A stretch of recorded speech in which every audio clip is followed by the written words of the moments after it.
I always wanted to get out there. I feel like I should have been on the road teams. That looks so fun. No excuses today, man. It was lovely to be outside today. Yeah, it was beautiful. We've had years where it is gloomy, cloudy, rainy for the regatta.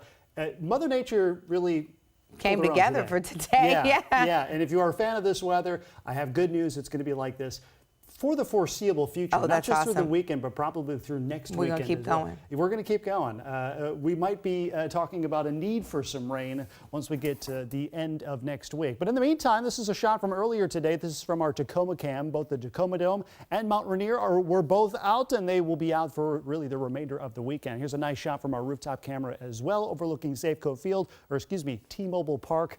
I keep saying that. T-Mobile Park. By the way, the Beer and Bacon Classic was there earlier today, so there's still some folks that are kind of out and about through SoDo this evening. Right now, 57 degrees and a mostly clear sky. Wind out of the north, about 10 miles per hour. Overnight lows tonight, not really all that cool. Most of us will be dropping into the mid to upper 40s tonight, despite seeing a clear sky and mostly light and variable winds. High pressure well under control of the Pacific Northwest and Western Washington. Now, we do have a couple of weak weather systems that are going to be skirting to our north. Here's one system that's providing a couple of light showers over the northeast mountains, as well as up north of Coeur d'Alene, Idaho.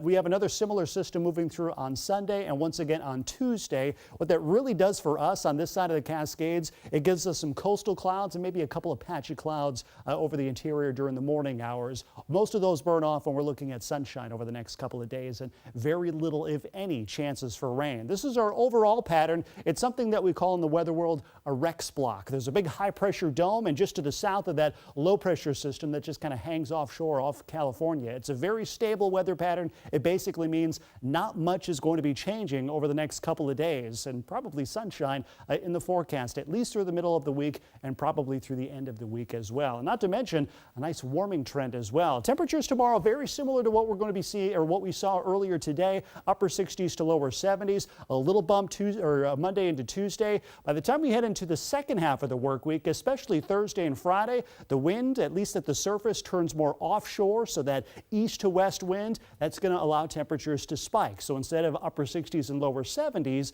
by the end of the week, many of us could be looking at upper 70s and possibly even making a run at 80 degrees. That will be Thursday and Friday. Wouldn't be the first time we saw temperatures that warm. We had something like that earlier during the month of March, but this one looks a little bit more widespread. You can see over the next 6 to 10 days, at least according to the Climate Prediction Center, well above average across the west coast and cooler than average over the center of the country. So we're going to ride this wave all the way through next week. Here's a look at your forecasts. By tomorrow, we're looking at some morning clouds turning mostly sunny, temperature in the upper 60s. More sunshine Monday into Tuesday, and again, here's that big warming trend Thursday and Friday. Wind turns more onshore by next weekend. That will allow temperatures to cool a couple degrees, but still no legitimate rain chance in the forecast, likely through next weekend. So if you have plans to get outside, you're hitting the weather lottery this week. All right, maybe get in a hike or two. There you go.